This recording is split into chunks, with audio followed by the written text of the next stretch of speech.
Kisten MacIntyre here, former vice president. How many years? Or sorry, president. 12 years. There you go.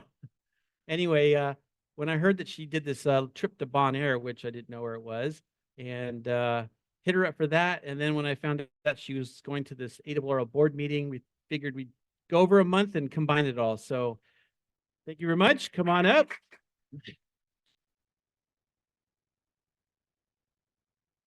I'll take this. Is this thing on? Oh yeah, look at that. Get that out of your way. Oh, awesome. See if I can share my screen. Let's see, I want to share the whole darn thing because that's what usually works best. Man, it's going to make me do something weird here. Yes. Okay. I got to drop out of Zoom. I can kind of vamp while I do this. Let's see. I'm going to talk to you about this really cool trip that I got invited to, and I felt very privileged to do so. I don't often go on trips for de-expedition like things. So this was pretty special. Oh man, it's going to make me sign in again. I hate you. So I was very happy to be asked, and it was unique because it was kind of the ARRL crew. So you'll see later that the ARRL CEO was there, and Bob Inderbitson, who's also the head of marketing for ARRL, was there, and we all had a chance to get on the air and have some real fun and get away from all of the kind of day-to-day grind of what being on the ARRL board is all about. Yeah, we're almost there. So I was really happy to be able to do that. What? Again. Ollie, I'm sorry about this. I don't like to be unprepared like this. Oh, I know. I got it. So, wrong email address. That'll do it every time. So, just get this done so I can talk to you without distractions. Much better, much better. Now I got to go back to the parent website and get logged in. I really apologize. I just hate this kind of stuff. Try not to do it. And I had it all logged in and ready to roll. All right, let me in. Should be good to go. Right.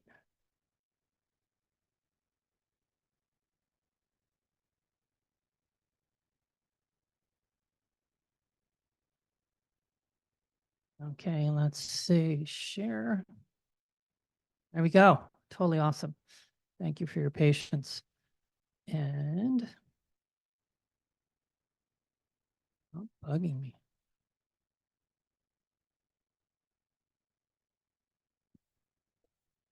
I'm going to tell you. This thing will ever let me do it. Okay, Bonaire. There we go.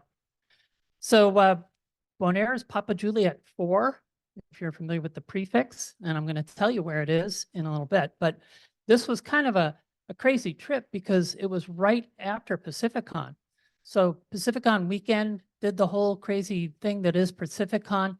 And then that next Tuesday, I hopped on an airplane for Miami and then headed on down to Bonaire. And if you try to go from here to Bonaire, you actually, there's no easy way to do it in one day, unless you're going the other direction. If you're going the other direction, then the time change is working forward for you, but it's not when you're going to the east. And so I had to spend a night in Miami, which made it extra kind of fun there. So most of the expeditions and contest expeditions are either penguins or crabs. I don't know if you've noticed this, but for the most part, they have penguins or crabs. This was on the crab side. I found exactly one crab. So I know that this was a crab style one. I went to a station that's kind of semi-permanent. So we didn't set it up So it's not really a de-expedition per se. Although there are some prep work you have to do to get set up for any contest you're going to do.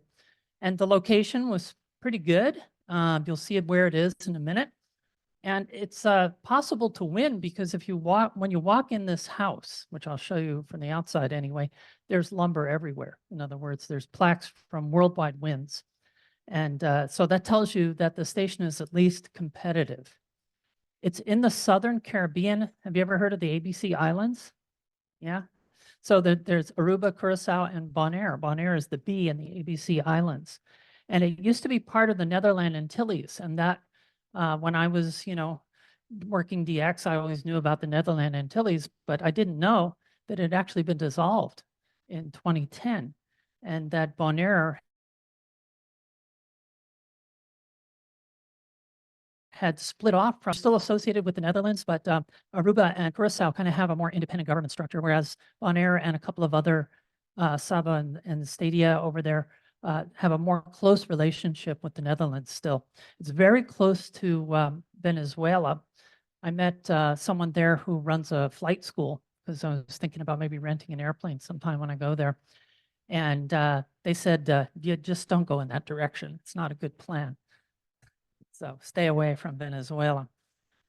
So this is the B Island. It's 111 square miles. It's not that big. It's kind of shaped like a bone.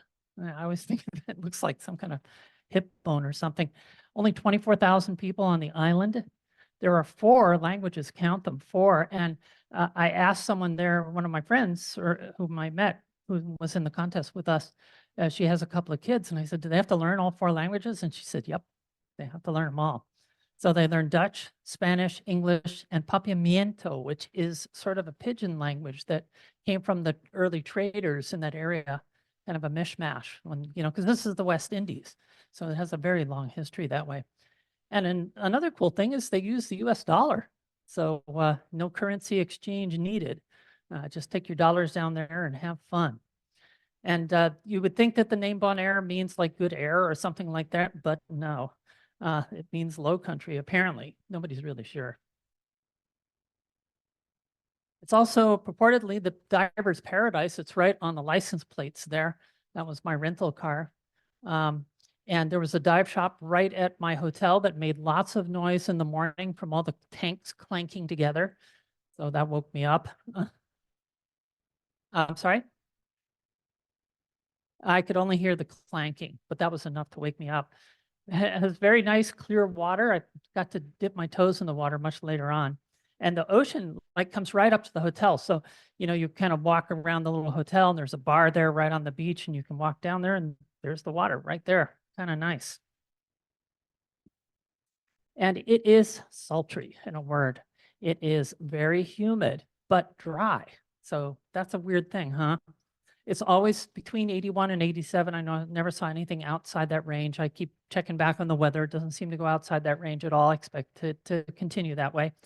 But there's very little rain. It only gets about 20 inches of rain a year, which is comparable to San Jose, actually. San Jose only gets about 20 inches a year. And there are cacti everywhere, which is kind of weird. You wouldn't expect that on a tropical island, but they are everywhere. And it's also outside the hurricane belt, which means you don't get things that would tear antennas down, which is kind of nice. It's just close enough to South America that it's out of that region where the hurricanes spin up. They tend to spin north. It's also very rural. There's only 2 towns. There's Kralendijk and Rincon. And that's it. And Rincon is really tiny. Kralendijk is like where the action is at. There's lots of really narrow roads that you drive really fast on. It reminded me of driving in New Jersey in the rural roads back there. Everybody's going really fast on these roads that are barely wide enough for 2 cars.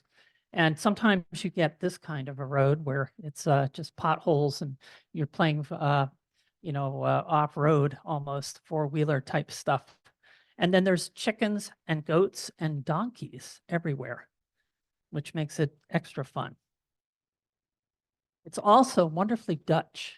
And so there's this, you've got this tropical island and then you have this hint of Europe in there. And my favorite grocery store was Van den Tuyl, and they had these wonderful cheeses and meats. And so before the contest, we went in there and we just stocked up on everything. So we had lots of snacks to munch on during the contest, because that's always necessary during a contest.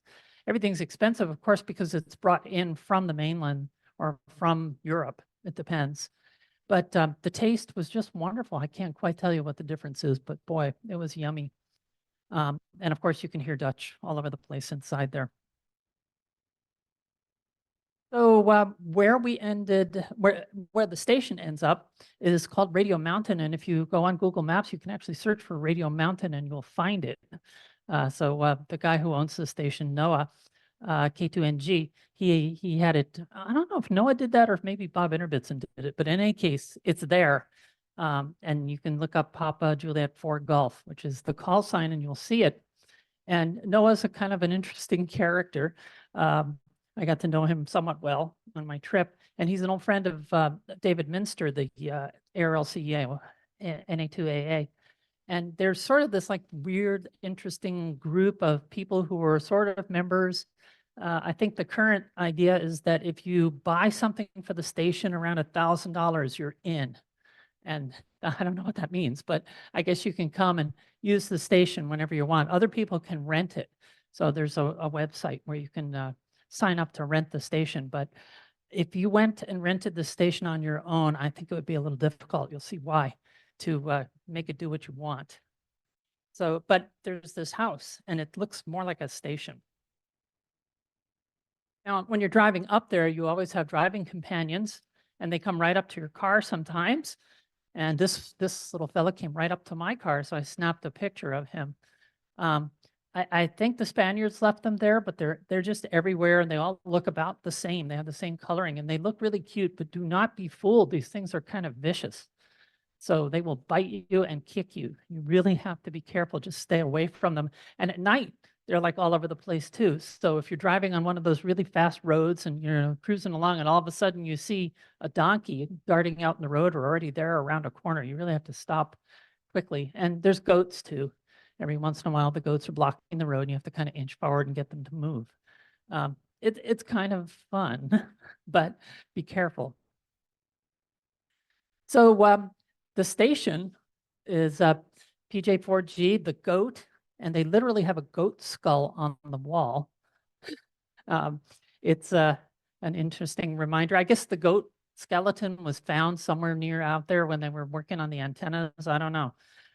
But they have lots of interesting antennas, and I will show you a nice list of them. They use, NOAA likes all tube amps because of the spectral purity. I agree with that. It does make band switching a little bit of a challenge. And separate receive antennas. This is a real key to making this station work well. It's very radio quiet, but the thing is that only NOAA really understands this mess. And I wasn't even going to tackle this. So I just, I brought one of my K3s in there to set up, and I just said, okay, NOAA, you can have this, have fun. And he set it up. And, you know, if anything goes wrong, you're supposed to wake him up if he's asleep during the contest. So it's a bit of a challenge. Like, so if you rented the station, you'd be ready for that? Maybe not. I'm sorry? That's the back. This is the front. So these are the operating positions. In our case, we had all K3s. He has a few other radios lying around that you can use if you want to, but we brought all K3s in, you know, when I took one on the airplane and such. And there's this big switches. I don't know if you can see them kind of up here. Let me see, I think I have a pointer thingy. These things. So these are like the transmit antenna switches. And so when you switch bands, or if you want to switch antennas in the middle of the contest, which you do sometimes, because the station you're trying to work is not where the antenna is pointed at the moment, you got to slowly turn that big old switch. And then there are receive antenna switches too, which are really these little, this little white box right there. And so that's much easier to deal with. And sometimes during the contest, what you do is you just, you know, hit the different receive antennas to see which one's working best for you. But the transmit antennas, it's a bit more clear what you want. And the rotator controllers are common. You might be on the same antenna. Some of them have triplexers. some don't. And so if you're on the same antenna with the triplexer, you get to fight over the rotator controller. That can be exciting. You know, as you can imagine from this, switching bands takes a little bit of time. You have to choose the right antenna that you want, and then you have to tune the amp up because it's a tube amp. And so you sit there and you go dit, dit, dit, dit, dit, dit, dit, and you're, you know, tinkering with the tune and the load, and then you get yourself up and running there. And we had 4 operating positions, by the way, for the class that we were running. The antennas, this is just a wonderful list of antennas to play with. The 160 and the 80 are not, you know, super amazing antennas, but basically you're just trying to work around the Caribbean, not trying to work DX during a contest for this. So inverted Vs, inverted Ls, they're up quite high though, you'll note. And so that usually works pretty well. And then it's an 80-meter sloper at 90 feet. That's usually pretty good. You can do pretty well with that. And then you can kind of see it. Let's see. I think that's it right there. There's a 40-meter 2-element rotatable at 90 feet. And then there's a 15 and a Tri 7 at 60 feet and 100 feet. And, you know, the difference here is really interesting because it depends on how low to the horizon you are. If you're really trying to work the X, you want the higher antenna. And if you're trying to work somebody a little closer in, like say in the US, then you're going to want the low antenna because that'll put the angle a little bit higher. So you'll tend to come in. And one of the tricks you do is you can switch the receive antenna to be the transmit antenna. And it's all interlocked, so I won't blow anything up. But you do that to see how well you can hear the station, to see if you've chosen at least a reasonable transmit antenna. So if you're not hearing them on your transmit antenna, the chances of you getting through are lower. So you want to use that. And then there's a couple of fixed antennas at 40 and 60 feet. So these are lower tri-banders that you can select that are fixed in a particular direction. And they may or may not have better propagation. It just depends. And then there's the receive only antennas. And there was a really nice selection of these, some of which are only put up when contesting is going on. And as I drove on my way up there one morning, I said, "Huh, what's that wire up there?" And I realized that was the feed line for one of these beverages that goes way out down the hill. And so he had, it has one pointing northwest, one northeast. So you get Asia and Europe, and then one pointed at the US. And of course they switch really quickly. So you just go pound, you know, bing, bing, bing. Oh, okay, that's the best one. And if those are too narrow, you can use these other antennas, which are the SAL 8 and the SAL 30. So the SAL 30 is a commercial product, and it goes 160, 80, and 40. And the SAL 8 was like a custom built job for the upper bands for NOAA. And it's electrically rotatable, and you can see the controller box up there. And so that's also a good one for finding directionality. So you can just keep hitting the flip or the left and right clockwise, counterclockwise buttons around until you can, you know, get an idea of where the signal's coming from. And the contest that we worked involved a lot of mults, and I'll explain that in a minute. But you had to work DX and exclusively DX in some cases. So you had to spend a lot of time trying to get the system optimized for working the particular country you were after at that moment. And then there was this other antenna that David Minster kept talking about called the Waller flag. And we all decided it wasn't very good, but there's a Waller flag just for your edification. And this is a receive only antenna as well. So this was our team, some of whom you may recognize and some of whom you may not. There's NA2AA on the left there. Uh-oh, we're all blocked. So we have David Minster, and then there's Craig, K6WX, who's a pretty famous contester. I got to know him. He's a really, really nice guy. NQ1R, that's Bob Interbitson. You may have seen him at PacificCon. Then there's Peter, PJ4NX, who's lives on the island and married a native there. And so he's, I guess he said the last 15 or so years he's lived on Bonaire. And then there's Ish. Ish and I have become friends. And she's a new ham. So she didn't operate that much, but she's just trying to get into it and get to understand the rhythms and such. And then there's me. What? Yeah, Tishmira, I think is her real name, but everybody calls her Ish. She's very sweet. So that was our team. And this was our operating categories. Anybody ever operated multi-single before? No, no. Multi-single is a really weird operating category. So you have one run station and you're only allowed one signal on one band at any given time. And so, but the run station's allowed to work anybody. The other stations, which are called the mult stations, can only work mults, and you get dinged if you don't work a mult. It's got to be a new mult. And so you have one station blazing away, and then you have a bunch of other ones that are kind of searching and pouncing very strategically. And you use the logging software to figure out, what's a new mult. So if you work something you've worked before, you lose. So it's a multiplier, and in this case, it's new DX. So it's a new country or a new CQ zone. So the logging software will say, you'll see them spotted, and you'll say, okay, that one's a mult. Okay, let's try and work them.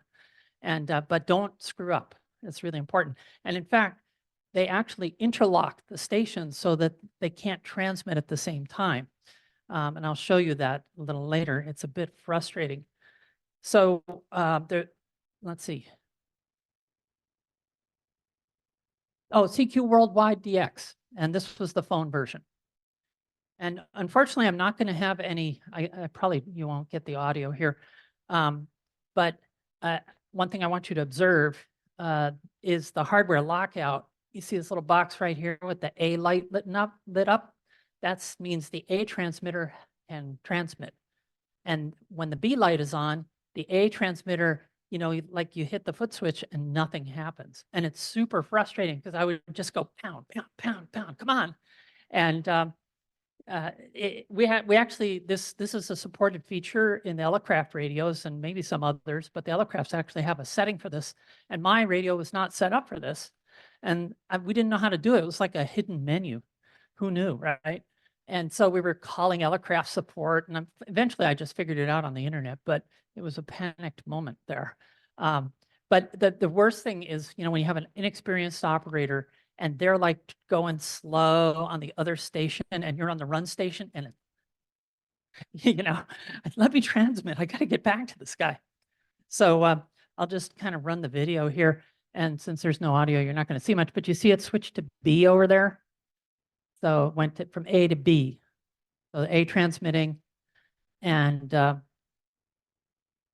that's Peter transmitting A. And then you'll see the B light up when Noah tries to work a station. So those two stations are on the same band, whatever band they're on. And so the other station tries to work mults in between running. And then these two stations, that's David Minster over there, are trying to work other mults. And if they're on the same band, they are interlocked as well. And so you can't transmit at the same time. So it's an interesting set of strategies you use to try and get points in this contest. And it's all about the mults in this contest. Yes.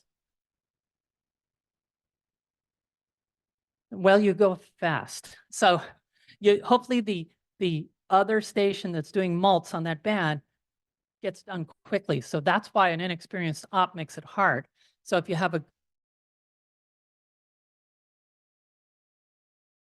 good experience band for golf, and then they'll let up immediately.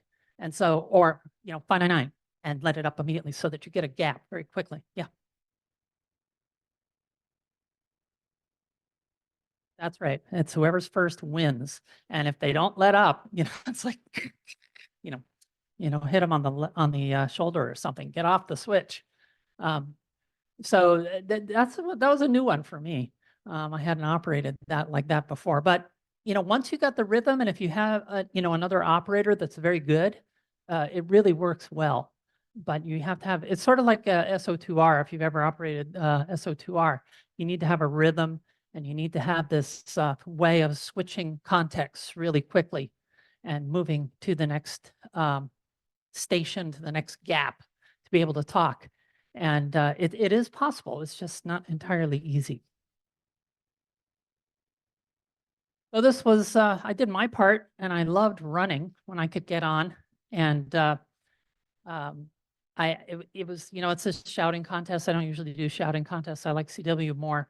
But I had a blast actually. And I got to run the last 2 hours of the contest, which were really intense, 10 meters, just pound, pound, pound.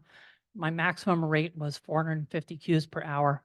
I was just putting it away. It was really, really fun. The interesting thing was the difference between the US ops and the EU ops.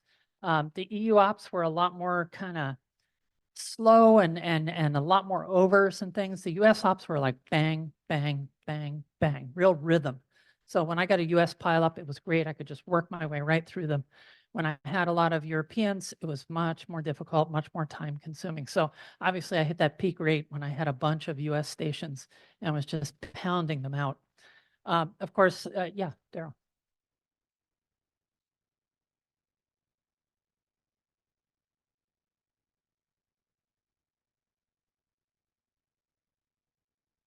No, I didn't hear that.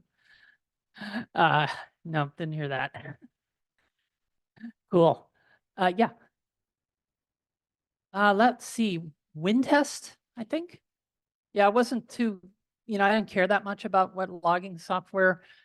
They wanted to use N1MM. I said, fine, whatever. Then Craig wanted to use wind test. And I said, fine, whatever. They all worked. Just had to, play with it for a little bit. And I did play before the contest. So I got used to it. What to type in and where. And, worked a few stations as K6WX stroke Papa Juliet 4 or Papa Juliet 4 stroke K6WX. I can't remember which, but anyway, had fun, at least working stations until I got used to the logging software. But it worked really well, I have to say.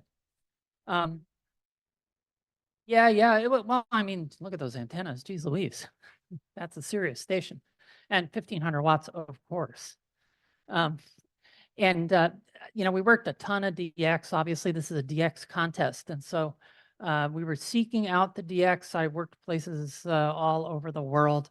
The Middle East was a tough shot, but it was just about everybody, every place you can imagine that was on the air. We worked up. Yeah. What was your power? 1500 Oh, watts, okay. so maximum legal limit. Okay. That's all that they'll allow. And in fact, as I recall, the Bonairean FCC equivalent types were stopping by because they're trying to figure out, NOAA has this provisional 1500 watt exception like thing, but they really want them at 400 watts. And so it's still all under negotiation, but it was okay for the contest, apparently. But regardless, I had a really fun time, except for the interlock, which just absolutely got me frustrated at times. Pound. But it was really fun. So if you ever get a chance to do this, I highly recommend it. And so at last, after 48 hours of fun and adventure, we were done and we were cheering because it was a long slog in many respects. I didn't operate at night, although I usually do. I was just totally beat from the time change and the travel and all that. So I let, I think Minster was up all night as well as Noah. So, but we had a good time and we were very happy to just get out of there. We left almost everything turned on, just made sure the logs were saved somewhere, and just headed on into Krellendijk for dinner down this long, dark, twisty road with donkeys and goats. But we didn't really care. We just wanted food and some alcohol. So as I mentioned, alcohol was definitely needed. We went to a Cuban place where they had this fun little coaster, which was kind of fun.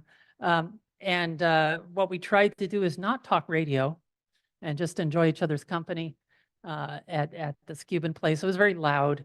And so, and it was also very hot and everybody was wiped out. But we had a great time. And this was the last time that all of us were together on this particular trip. It was kind of a fitting end to a real shared experience that we all really, really enjoyed. Scores. Well, we won South America, it seems. And of course, we won PJ4 because we're only like one other station. But we won South America. We were number 5 in the world. And the really difficult thing was 160 meters and 80 meters were just like no go. It wasn't, we had some lightning in the area. So were there static crashes, but we just didn't hear much. We spent some time down there. We worked a few on 80. Those would have been all great mults if we'd gotten some of the more stuff down there, and just didn't produce, which was unusual. Not quite sure.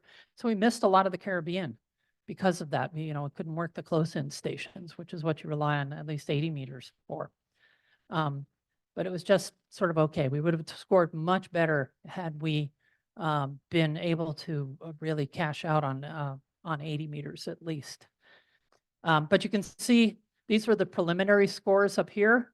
And you can see where we placed Victor 47 Tango. They were some real world-class ops up there, and they should have won the world. The reason they didn't was because we get 3 points to the US and they only get 2 because they're in the Virgin Islands, and we are not part of the US at all. So we get extra points for that. So that helped boost our scores and brought theirs down a lot, but they had a lot of Qs.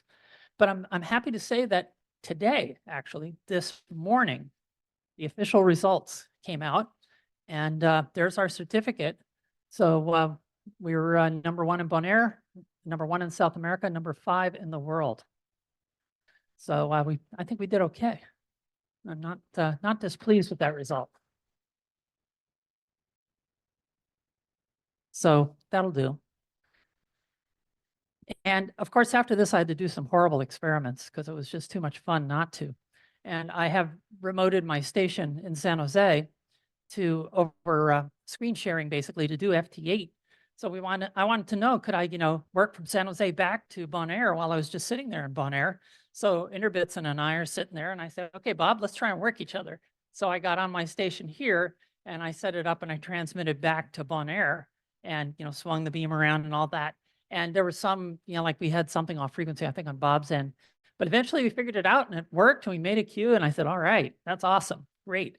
Now, let me work David Minster. So he starts, getting dialed in, but then he realized, it was just too crowded. And so he goes up the band. And so I go up the band to where there's no FT8. And then he turns up the audio, and I could hear my signal from San Jose. That was like awesome. That was so cool. And then somehow he got spotted. And so he got a pile up there on FT8, and it was, the rest was history, but we had a lot of fun. And so you can see the PJ4 stroke NE6AA and PJ4 stroke NQ1R up there. It was a real blast and a very nerdy experiment to do that I just couldn't resist. Oh yeah, we had great internet. It worked fine, no problem. They have decent internet there. So after this was all over, I thought, well, I had a couple extra days. I thought I should go see what else there is on Bonaire. And I'd noticed a few things while driving, so I wanted to go out there and do some non-touristy things. And they were going to go out there in the heat and work on antennas and stuff. And I just, they said, you don't have to. And I said, fine, I'm not going to. So I had no time to explore anything. So I just went out to explore. And I went way off the beaten track, and I found these petroglyphs. Go fig. There's like a sign on the side of the road, and it said, some stuff this way, and I didn't know what it was. And then I saw the sign that said petroglyphs.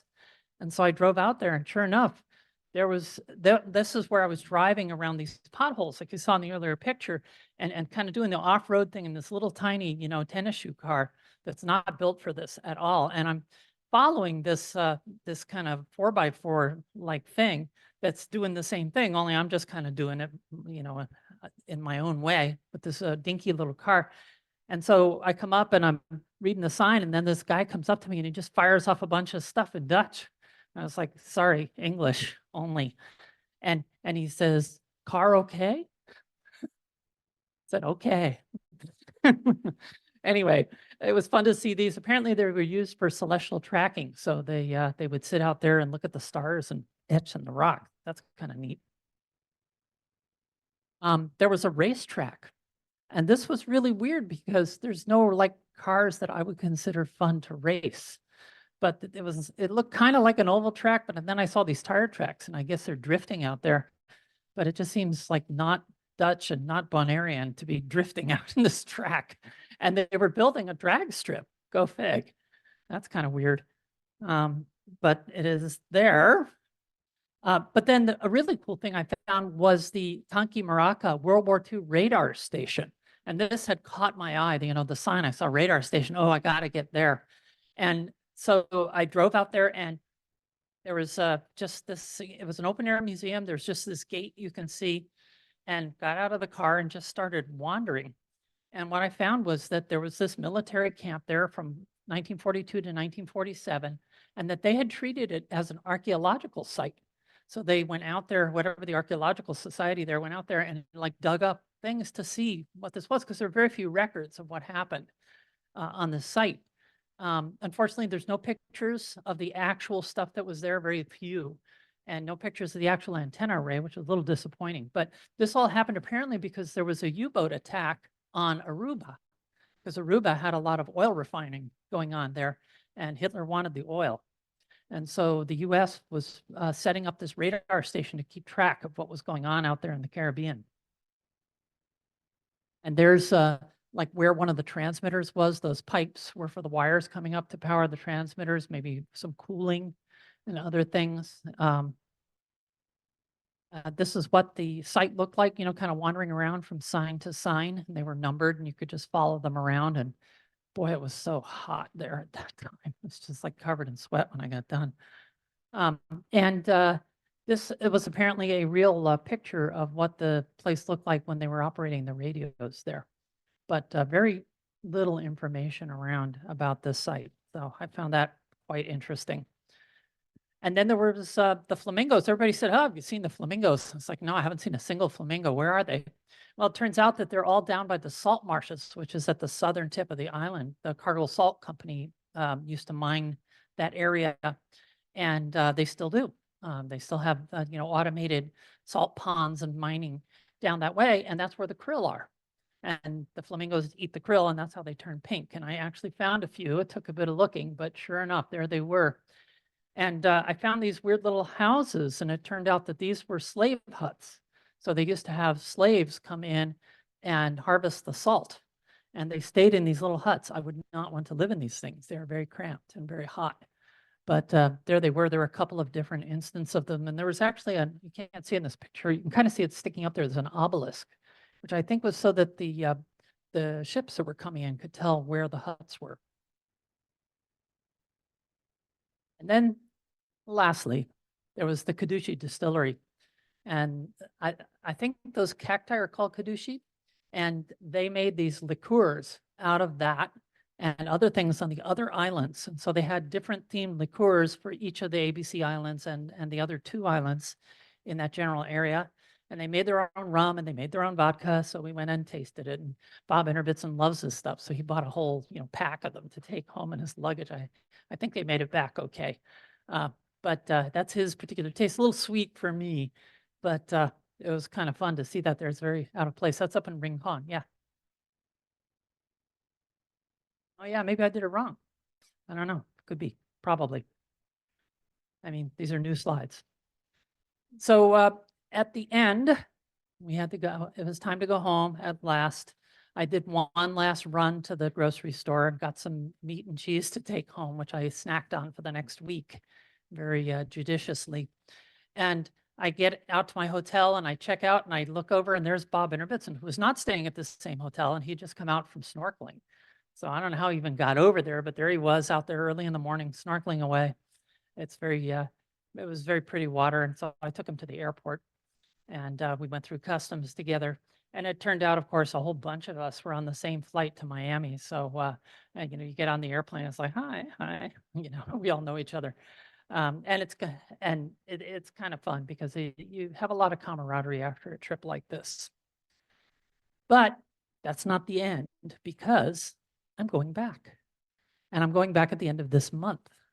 And we're going to do the ARRL DX contest. We're going to switch away from the fall because the fall is too hectic, and do a spring run.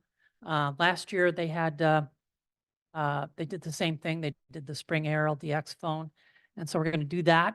I upgraded the hotel. I'm going to stay at the Marriott this time because the other hotel had a lot of mosquitoes and moisture, and it was not fun. And I'd make a slightly shorter trip out of the whole thing to save on work vacation days. But This time, Rick Roderick will be there, the president of the ARRL. Bill Lippert, who's also on the board, who's a well-known contester, AC0W. Minster will be there, Inderbitson, Noah, of course, and Bob Nauman, who's the director of operations at ARRL, and Ish and Peter. So we're going to have a pretty good team there. And apparently this one is winnable, and they have won before. And so we hope to win the world in the ARRL DX, and time will tell. Questions about Bonaire?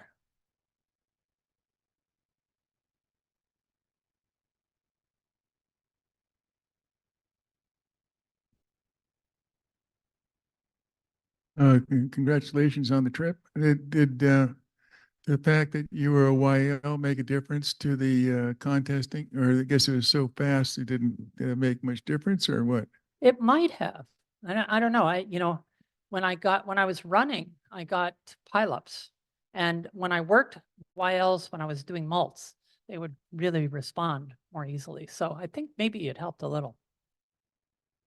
Or some people on sideband, they just tune it differently. And so they say, oh, this can't be a YL. So they just tune it so you sound deeper. Really, seriously, this happens all the time. Any other questions about Bonaire?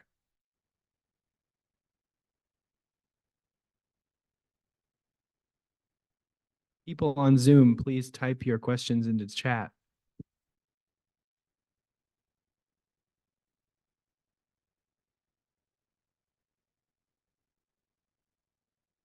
Yeah.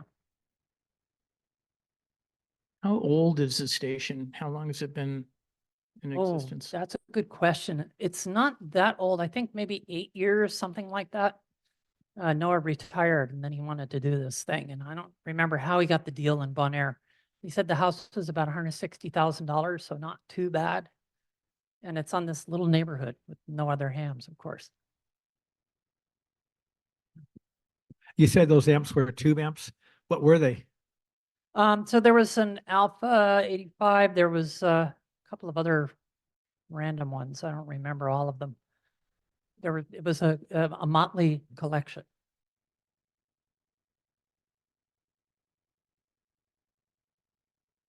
Hey, say that again.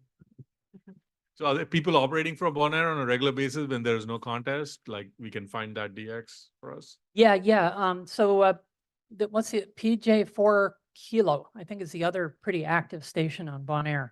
So they actually did pretty well, but they were in a different category than we were. But yeah. PJ4 November Delta. PJ4ND is pretty active. Oh, PJ4ND. Yeah. And Noah's license is PJ4NG.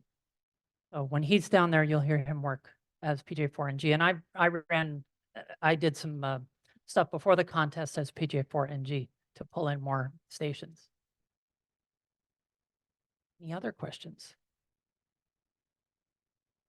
All right, well, that's that part.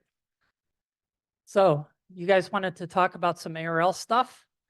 And Well, we have one question. oh, Do they have dark skies for astronomy activities? yeah, the skies were pretty dark, but it's pretty moist down there, and so they were kind of milky. There's just a kind of haze over the place. So I don't think the seeing was super good. So I don't believe there are any observatories there, none that I'm aware of anyway. All right. Well, thank you.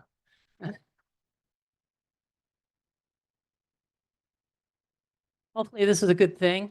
I kind of traded my vote away, so I don't get to vote anymore, but I guess I get to influence. And I found out that I can make motions. I didn't know that. So that part's still around.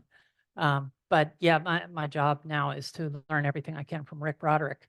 Because he has all of this institutional knowledge, which nobody else has. So we want to learn from Rick. So it was it was a bit of a deal, but I'm glad that I'm able to serve in a more influential capacity, because we have a hobby to save. In case you haven't heard me talk about this before, we're not getting any younger. We're really aging out quickly.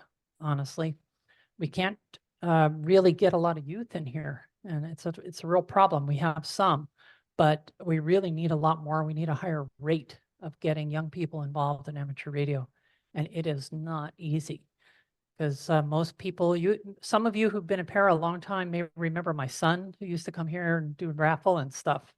And he's, he's 31, almost 32 now, and no interest in ham radio, sadly.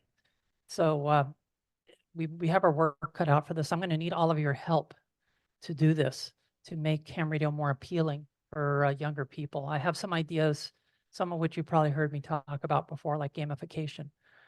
But we have to really rethink what we're doing, because the old traditional things we've done in amateur radio, they're not going to cut it. And we don't have much time. And this, of course, affects ARRL, and I'll segue into QST, paper QST and stuff, and the dues increase from this. But, with people aging out, and, that leads to lower revenue. And so ARRL is not able to get as much money in, so it can't serve its members as well. It has certain fixed expenses, and they've been reduced quite a bit. Gotcha. But getting them, at this point, things have been cut to the bone, and you would have to cut them further. You have to decide what you don't want anymore. Go ahead. Is there somewhere where we can see the numbers? Like, are there reports to kind of demonstrate the demographic changes, and so we know how big the problem is? Some of the numbers, well, I have seen the numbers. I don't have them. I don't know if they're publicly available. They may be. If not, I'll try to see if they can be made available. But I saw numbers that are kind of scary, especially when you look at median ages. As best we can estimate, we don't keep ages for people. So ARRL doesn't ask that, FCC doesn't ask that, so we don't really know for sure. But we have done some surveys, and the surveys show us numbers that are not happy numbers, median ages in the 70s. That's not good. And not because I'm knocking anybody that old, I'm almost there myself. But the point is that, the upper side of that median is not going to be here forever. And we have to prepare for that. Now, I wanted to segue into the QST thing, because all of you have seen that we had to raise the dues. And we also are now going to be charging for paper QST. And there was an effort at this last board meeting to roll some of that back. And so if you're a term member and you buy several years ahead, which I do, usually I'm not a term member, I'm not a life member. You also lost getting paper QST without paying additional fees. And some people were pretty pissed about that. And I can understand it. I mean, it was not a happy decision to have to make. And it was the lesser of two not good decisions. We could either raise the dues for everybody to supplement that paper QST for term members, or we could have them pay for it. And the analysis we did, if we kept things the way they were and just let the paper QST for the term members go back, let's say we rolled it back, it was at least $1.7 million over the next 3 years, all front loaded. And we've been running structural deficits on the order of $1.5 to $2 million this last 2 years. And it's not looking better except for this change. So if we were to relent, which is what some people on the board wanted to do, and I understand where they came from for sure. And even Rick Roderick wanted to relent and give the term members back their paper QST for the balance of their term. It would have cost us at least that much. And that's money we don't have. And you know that we have an endowment. And the endowment is on the order of 34 million, I think, like that, something like that. But most of those funds are restricted. And so there's only about $14 million in unrestricted funds available. And that's not a lot to work with. When you start taking money from that, you're eating your seed corn. It's almost impossible to get out of a hole you'll dig from that, because you won't be able to make it back on gains from the investment portfolio, which are kind of market tracking. We have a professional team in managing that now, but it's just feels as a business owner and looking at the ARRL finances, it just seemed way too risky to me to bet on a future we don't know about. So that's the deal with print QST. So are there other things that you have questions about? Would you like me to go through highlights of the meeting or what? Yeah, Daryl. We have several youth in this meeting, and I'm wondering what you might say with regards to what the ARRL is trying to do to get more youth involved. We're doing the same thing from our perspective, and I just wanted to get your comments on that. So there's a couple of things going on. One of which was actually a motion I wrote, which will now make available, and the details aren't completely fleshed out on this, but it's up to headquarters to implement, where we have a new no-cost membership option for students who are 22 and younger. And so those students will be able to get effectively an associate non-voting membership in ARRL with the digital publication. So it's pretty minimal cost to the league, but it gets students a chance to pull on the resources that the ARRL has available. And then when they reach then right over 22, then they would convert to a full membership or something like that and end up paying the full fee. But at least it gets some students in the door. Still making decisions about whether you have to be licensed to get that or not. That's up to staff at headquarters. So that's one initiative. We have other initiatives for, the Teachers Institute is a big deal. We every year, midsummer, ARRL pays for a bunch of teachers to come out to the Teachers Institute and learn how to teach ham radio to kids. And this has been a very successful program in trying to get more students motivated by enabling the teachers to kind of bring it to life for their students. So that's another program. Yeah.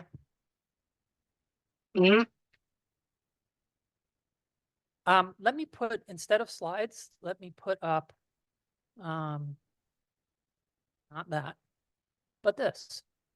So this is the member bulletin in case I forget stuff.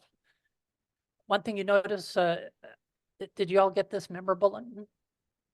You should have gotten it in your email. This was something that used to be done years ago after a board meeting that we decided to, the executive committee decided to have David Minster put together after the board meeting, because there's usually this big lag between the board meeting and the board meeting minutes, and they're all very detailed and you have to pour through them. But this is kind of a bullet point summary of what went on at the board meeting for you to read and know about. And it also makes it easier for those of us on the board to speak to these items without having to wait for the minutes, because it's usually kind of embargoed until the minutes come out. But this allows us to talk about things that went on there. So I hope you enjoyed getting more information. We've been trying to put more and more information out there so that it's easier for you to know what's going on. And in that vein, there was this part of this whole bylaw 46 thing, which is something we're going to go back and study some more. In fact, Rod's going to be working on this, is to make the director's workbook public, which was something that was, only for directors before, but there was no reason not to make it public. So it will be made public in short order. So that's something that was important that came up. Other questions? We have a question from Doug in the chat. What is the expected impact to ad revenue while QST is made digital? Fantastic question. Yeah, we looked at that. The ad rates for digital only go lower. And so we will not be getting as much ad revenue. It's already been dropping off really severely anyway.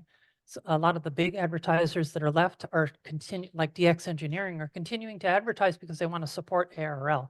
They don't really need the ads, but they want to support ARRL, so they're continuing to do that. And if you look at the trade-off between the ad revenue and the amount of money it costs to print on paper, it's a net win.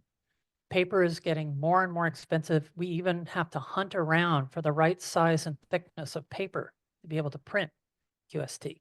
And at some point, I can't say when, but at some point, we will not be able to print QST on paper anymore. It's just not going to be practical to do so. Rod? Yeah, good point. So any of you have a subscription to CQ Magazine? Okay, how many have you gotten in the last year? Maybe 1, 2, something like that. CQ has been struggling.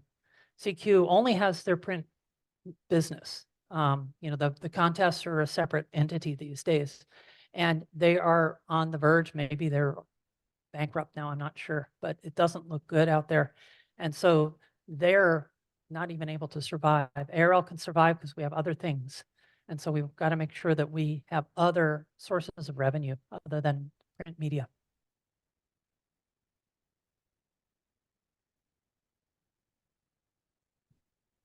Since you mentioned life memberships earlier, do you have any updates on when the ARRL is going to bring the new life membership applications back?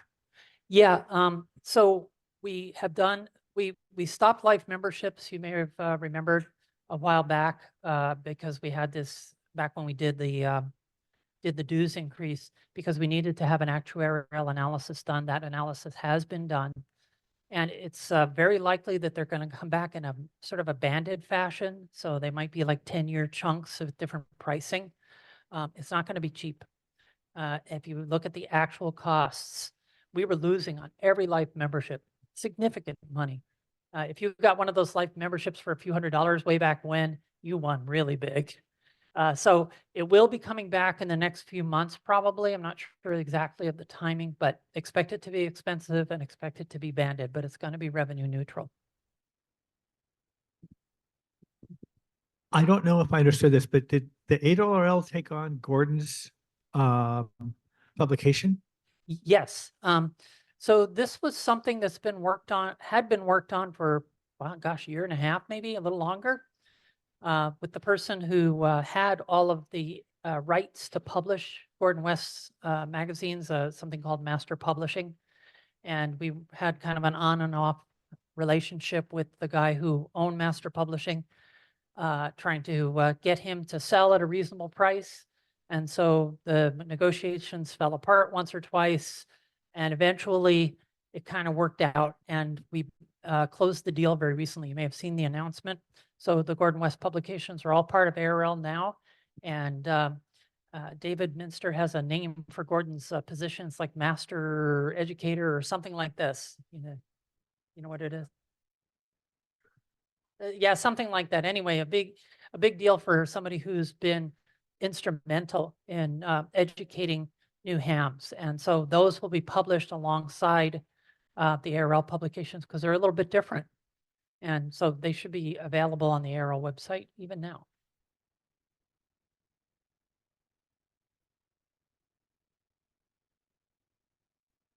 Hi, Kristen. Thanks for hosting the 9 a.m. TalkNet this morning, Oh, sure, as anytime. usual.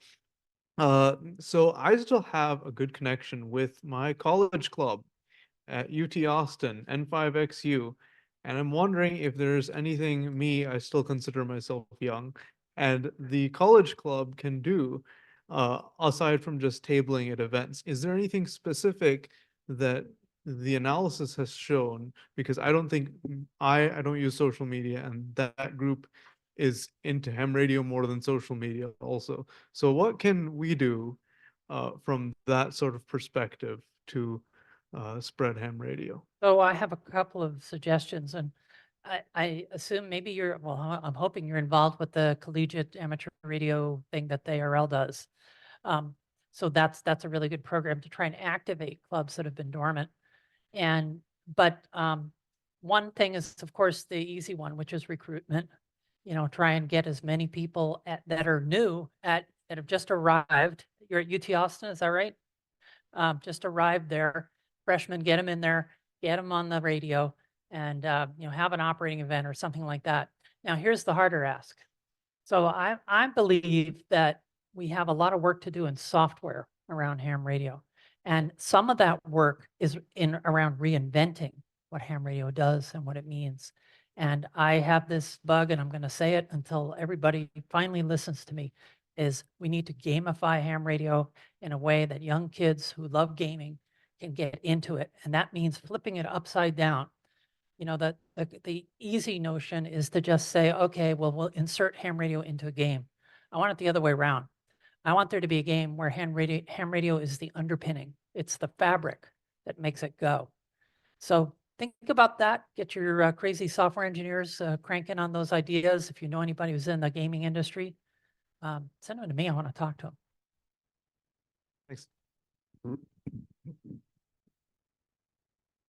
Are there any in the chat, Rob?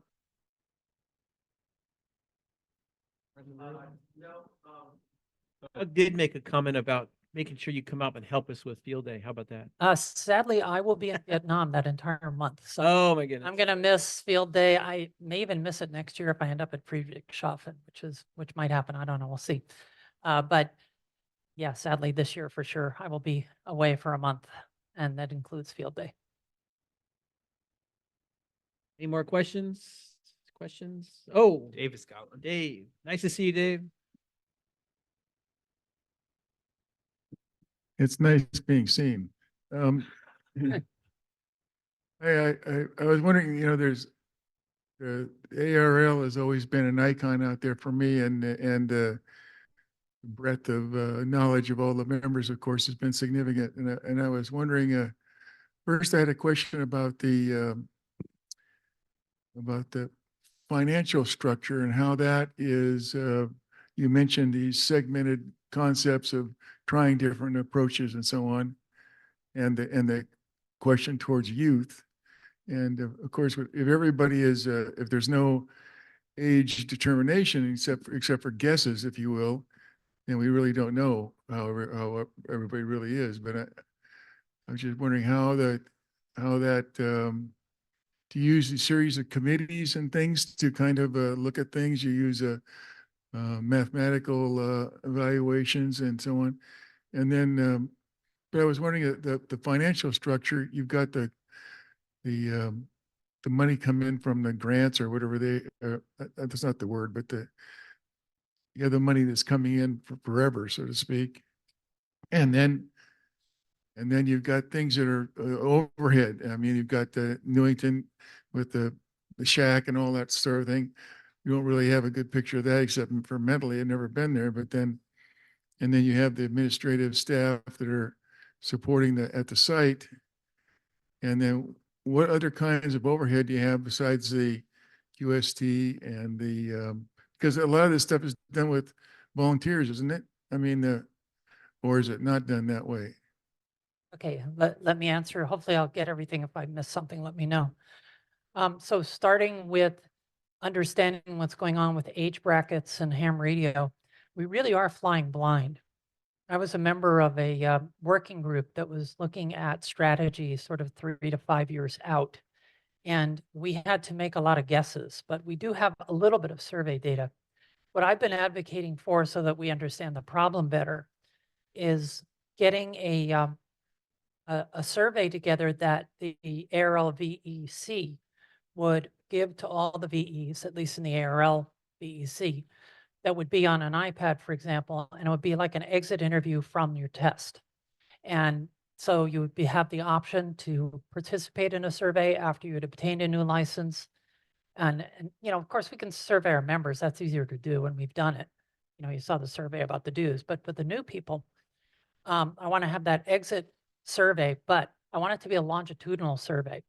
So I want to ask permission to contact you again in 6 months, a year, 2 years, because I really want to know, and I don't think we have any handle on this, how many hams are still active after they get licensed and why they become inactive or why they stay active.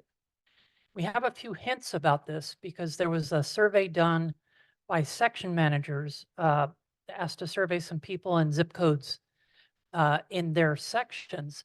And what we found from that is there's a correlation between clubs and activity. Now, we don't know what the causality is there. Do the clubs cause the activity or do the activity cause the clubs? We don't know. But that's stuff we really need to know. It's clear that clubs are important. And you've seen a renewed focus on clubs with Mike Walters having his club newsletter and also having, they have a monthly section manager call now that tries to focus on clubs. So we need more data to understand that. So I think that's the first half, right? Okay, now the second half, funds come in from dues, of course, and they also come in from donors. I don't know if you're aware of the Diamond Club. Diamond Club is sort of not really a club, but it's for donors who make a donation to ARRL annually. You can come in at a couple different levels. So those donations can be restricted or they can be general donations. So if they're restricted, they may go into a certain pool for scholarships or something like that. Unrestricted donations go into that $14 million general fund that can be used for operations if you have to. But that's kind of the main sources of income, those two. We have donors and we have just the dues stuff. As for operating expenses, there are about 80 some people on staff at ARRL headquarters that are salaried. And so there's some volunteers that come in and do tours and that sort of thing, but there are full-time staff that staff things like W1AW, staff the outgoing QSL Bureau, they staff all of the awards, they staff membership management, and of course, all the things that a business has to have to keep going. Now, that number of employees is way down from where it was at its peak. It was well over 100, I think 120 or something at its peak. And so it's been pared back quite a bit. So there's the expense of all those people on staff. You know, IT is another big one, the RF lab, lots of the services that you get from ARRL, people managing the publications even and the warehousing. And so we have that. We have the maintenance on the building, for example. We just had to have the parking lot redone in front of the ARRL because it was having trouble with water incursion underneath the asphalt, you know, the usual stuff that comes up when you own something.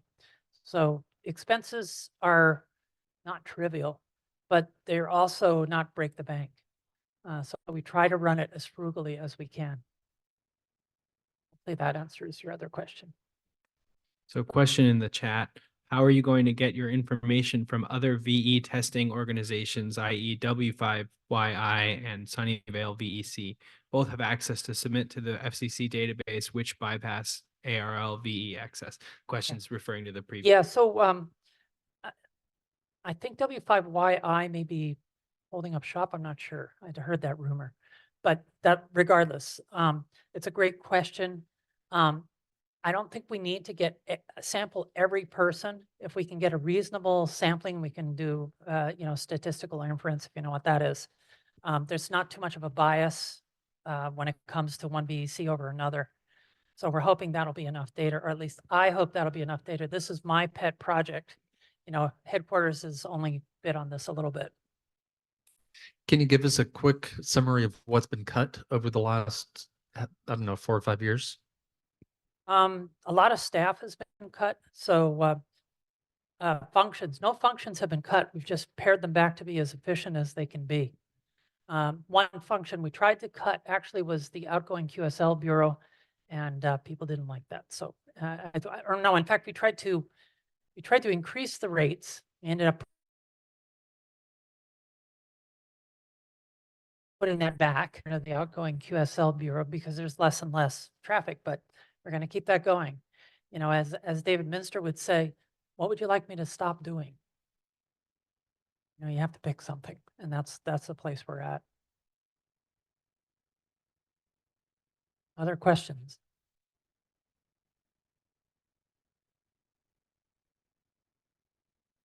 So my name is Benjamin, and I wanted to ask what the ARRL is doing to help high school clubs and other school clubs, because I saw what the ARRL does for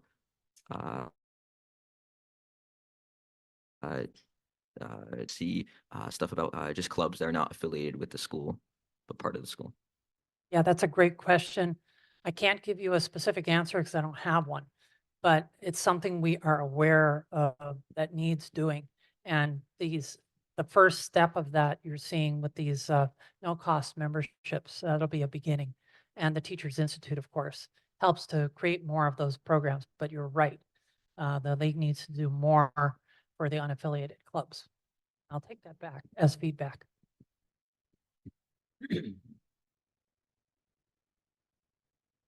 So I noticed we have a few younger folks here tonight, which is good. I wonder how they feel about our discussion of financials and administration and all of this. And I wonder if that makes you want to come back to the club, to the next club meeting.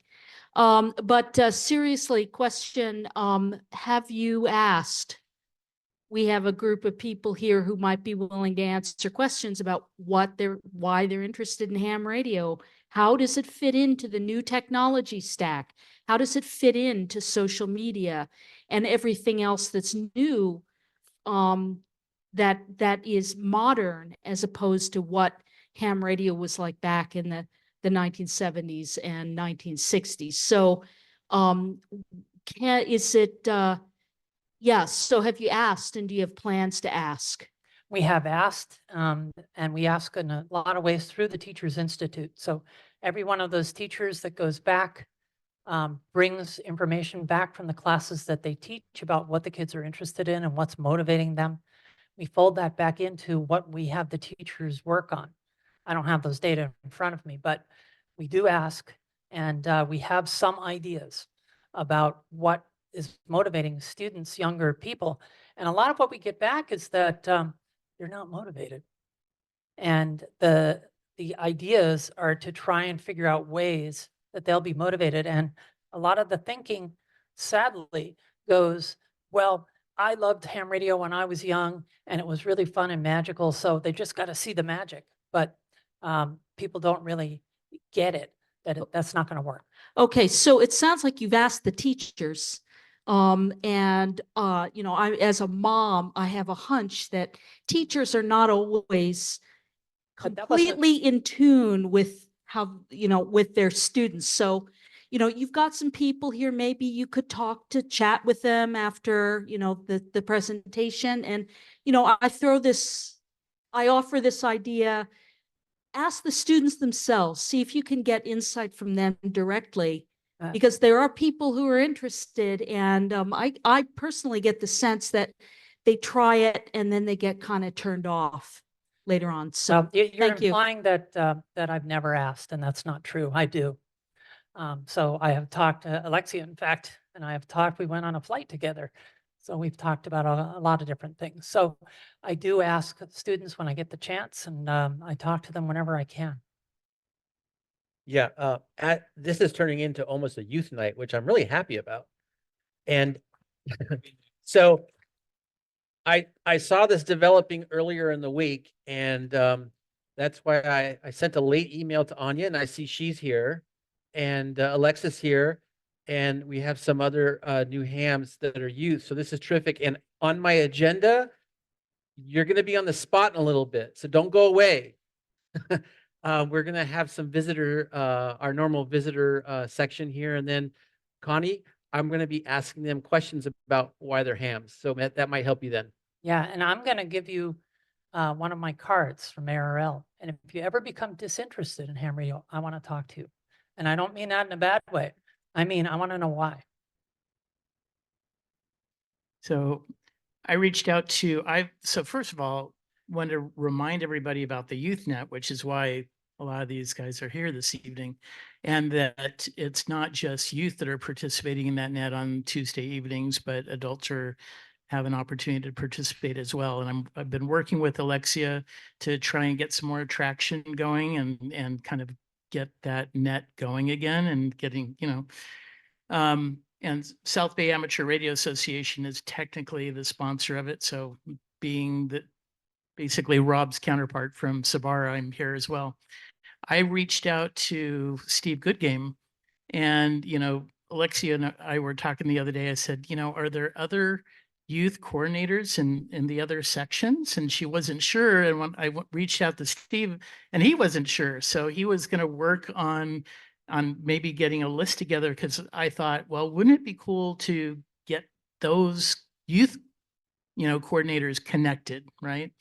And to share information. But yeah, we're working on it. That's a great idea. And if you don't get what you need from Steve, you let me know, because I know Steve well. And I can share with you at least one more, because I got an email last week from the youth coordinator for the Virginia section.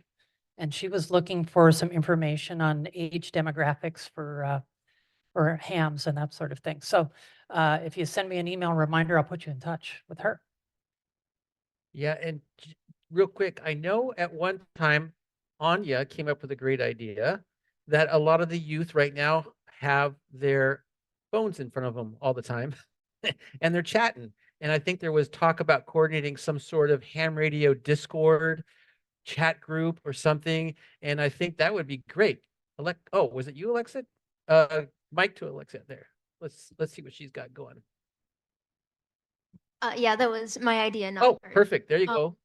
Yeah, we have one for the East Bay section right now, the East Bay ARRL section. I haven't been on it in a while and it's not quite active. I do still think it's a worthwhile idea, but what we really needs to happen is you need to have a critical mass of youth on there so that it'll keep going. Otherwise, it'll kind of die out. All right, we have a goal. Yeah. While we're on the subject of youth, and before I take the next question, I wanted to point out something else we did at the board meeting is we set up a student coding competition. And so ARRL is going to put out a specification for something that we want written. And I'll bet you I get to be one of the code judges. But it's a $25,000 prize. So there's some motivation for you. That's some serious college money. Not the usual, $500 or something, a $25,000 prize in this coding competition. So keep your eye out for the specifications and requirements for that. I think it's going to be really fun. And, I think we're after like a mobile application, something like that. Can I Yeah. ask a quick question for, Sophie? I heard my own voice. I thought it was somebody else. So it seems like one of the recurring themes that keep coming up is we don't have good information about the members. And in order to get a critical mass of youth, you have to know who the youth are so you can do some amount of outreach. Are there any plans or schemes on ways to get the youth, to contact each other? Yeah, so we'll get a little bit of information with this new student membership. So that'll give us something, but I've been pushing on David Minster, and I'm a real fan of data.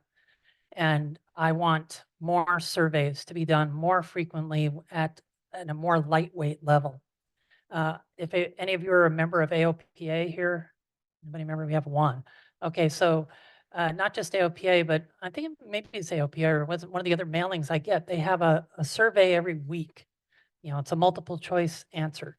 And sure, it's a biased sample, but just by putting these things out there and even getting the biased data, you'll get something out of it. And so I'm trying to convince headquarters to do, they do this thing like a decadal surveys every 10 years. Ugh, 10 years is forever. So I'm working on it. Let's go over to Dave there. Oh, go ahead. Yeah. Christine. So on the theme of the Discord, back to the theme of Discord. Discord is on the rise as a way of communicating on topic. So you mentioned there is a Discord. How do people get invites to that Discord? Is there an open link somewhere, or do you need to email an invite to?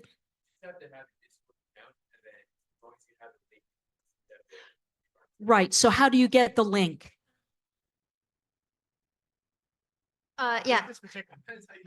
So the way I did it was I just made a flyer and there's a QR code.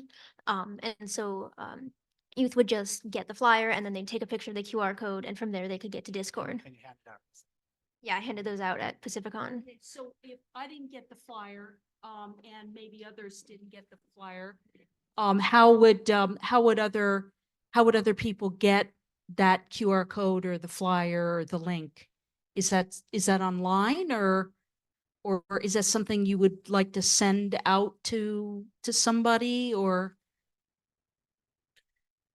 Maybe you can get, List of youth in my section. I don't have a place to send it.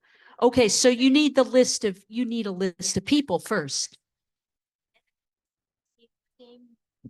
That's something I tried to get, and I talked to Steve Goodgame and his wife about that at Pacificon. But they told me that wouldn't be possible because they were minors and they weren't allowed to like share information or something. So I Yeah. wasn't even allowed to know the demographics in my own section. yeah, there are laws about this kind of stuff. But what I would suggest is talking to your section manager and getting that up on the section website. And I'm sure we could have it posted on the Pacific Division website as well.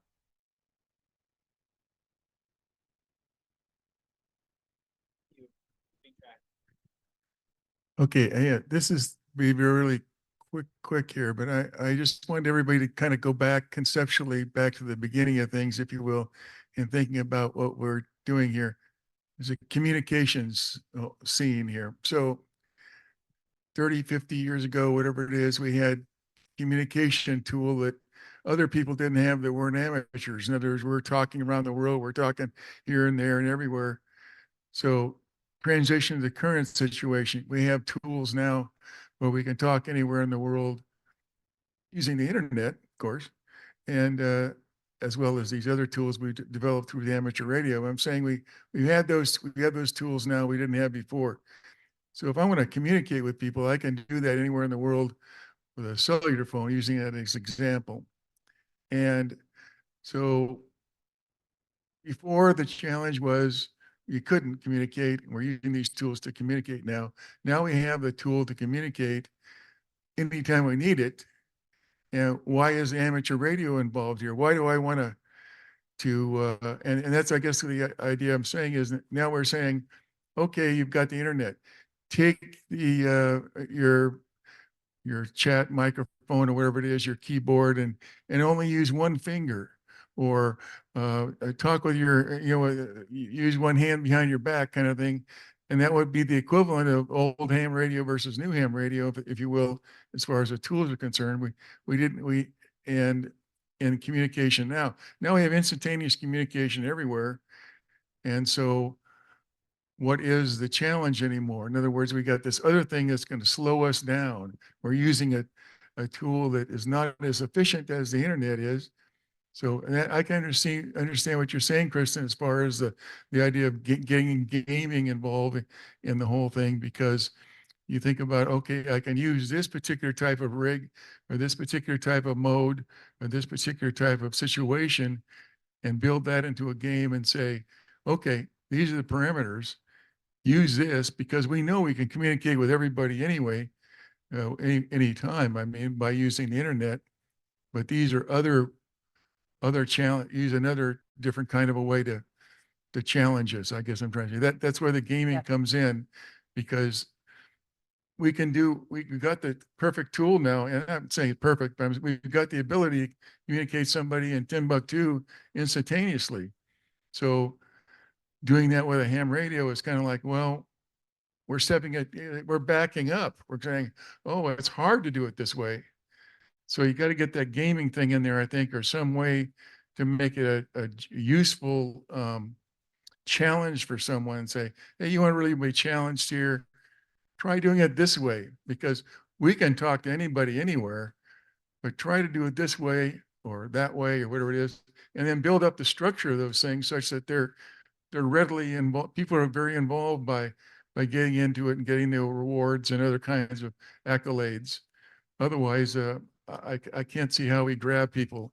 And I'm not talking specifically about youth. I'm talking about anybody who has a very usable tool at any time. Currently we have. So that's my comment. Yeah, Dave, I'm with you there 100%. And, my 31-year-old son, he would be into it if that were the case. And, you kind of look at contesting, and that's a version of it, but it all, and it's competitive and fickle and all that stuff, but it happens too slowly and for too long.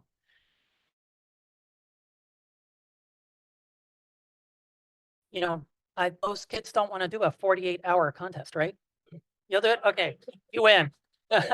But I'd say you're not typical. And 48 hours. And are you going to wait? How long did we wait for these scores? So this contest was in October, end of October. What is it now? February?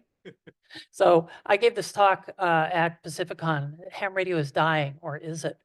And I talked about gamification, and after the talk, I was chit-chatting, and this wonderful couple came up to me, and the guy says, I think the problem is that it takes too long to get these contest results out. If we could get them out in, say, 2 days instead of months, that'd be great. I said, 2 days, how about 2 milliseconds? Because that's what we need, instant adjudication. Leaderboards, the whole 9 yards. Yeah, leaderboards, instant adjudication. There's no reason not to.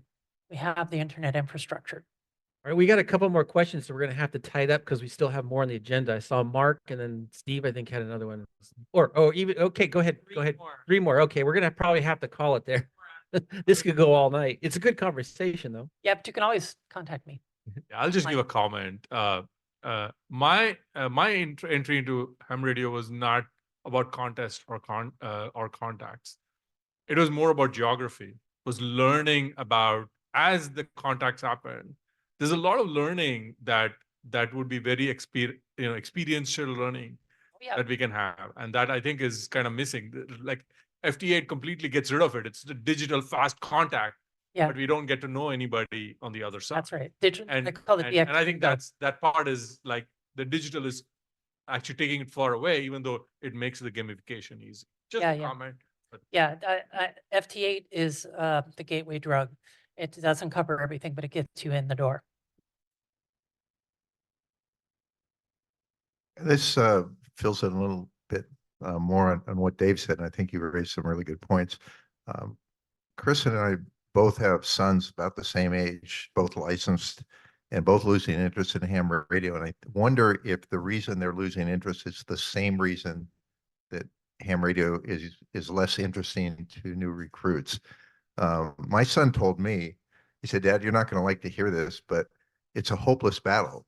He said, "You guys are celebrating a bad Wi-Fi connection. Hey, I can hear you. You know, you're really weak," and make a big deal about something that's really ineffective communication. He said, "Kids want 3D color, things that require gigantic bandwidth, and you can't supply that in ham radio. You just can't do it. You can supplement it with internet." But he said, what you guys ought to be planning is a different demographic. It's going to be mostly old people. You get a few young people, but you're never going to get the mass recruitment of young people that you got in the past when that was the only way you could get long distance communication without paying $5 a minute for an international phone call. So he thinks it's a hopeless task, and what we ought to be focusing on is how to survive, how to keep our frequencies, how to keep our spectrum. And he said, just forget about trying to do mass recruitment of youth. It'll never work. You cannot compete. Not entirely wrong, but I'm not willing to give up yet. But it's a Herculean task to try and lift youth up into this.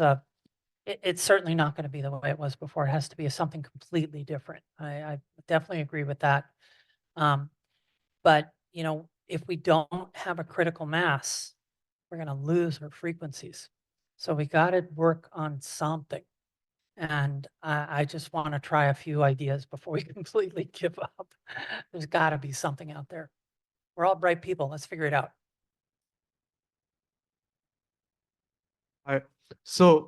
I think one thing people tend to forget, I guess this is turning into a roundtable, but the last one, so I get to say whatever I want. The one thing I think people forget is that there's this notion of science and art in ham radio, and it's not all about making contacts or DX or contests or even getting on the radio. You can be a ham without getting on the radio if you're building things or if you're just understanding the physics of the radio waves. So actually, when I was at home in Texas over the winter break, I did a home ham radio class. My parents got their licenses. And what did my mom get really hooked on? It was physics. It was the idea that you have assigned to every point in space a vector, and that has a magnitude and direction, and that tells you how charged particles act in space. And she was just totally hooked. Well, how does this make a radio wave? I think this is sort of missing in the discussions about ham radio, that this stuff is just totally fascinating. And ever since Maxwell, people have harnessed it, but not everyone understands everything all the way down to the physics. And so I think that's one huge thing that can be tapped. And just getting from there all the way up to even single sideband. I know, as in I read solid state for the radio amateur, and single sideband is sort of at the end of the book because that's not the simplest thing to do. Simplest thing is like, okay, you're going to make a linear amplifier, you're going to do class C amplifiers and all that. So it's, I think, trying to get people involved using technology as the medium rather than using communications as the end goal might be really cool. And that's certainly how I got involved and how the others in UT M Radio Club got involved. Okay. Yeah, well, that's certainly a piece of it. And we're working on this whole STEM education thing too. And you'll hear more about that as time goes on. But I'm with you. And you should have your mom watch my talk at Maxwell's Equations in 45 minutes. I think she'd enjoy it. All right, I think we're out of time. Thank you all for listening. Give her a hand here.